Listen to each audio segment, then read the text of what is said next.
चिकुर्डे जिल्हा परिषद मतदारसंघात होऊ घातलेल्या जिल्हा परिषद निवडणुकीत भाजपचे उमेदवार अशोक पाटील यांच्या प्रचाराला दिवसेंदिवस वेग येत असून या प्रचारात महिलांनी पुढाकार घेतलाय।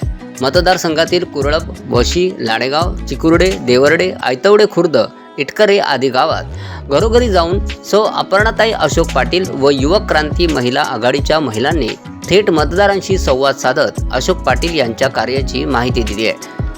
महिलांच्या या उत्स्फूर्त सहभागामुळे प्रचाराला वेगळीच ऊर्जा मिळाली असून प्रत्येक घरापर्यंत पोहोचण्याचा निर्धार महिलांनी केलाय। विकास, सुरक्षितता आणि महिलांच्या सक्षमीकरणासाठी काम करणारा उमेदवार म्हणून अशोक पाटील यांच्यावर विश्वास आहे, अशी भावना महिलांनी व्यक्त केली। घरभेटी दरम्यान महिलांनी मतदारांशी संवाद साधत अशोक पाटील यांच्या सामाजिक कार्याचा, विकास कामांचा आणि जनतेशी असलेल्या नात्याचा उल्लेख केला।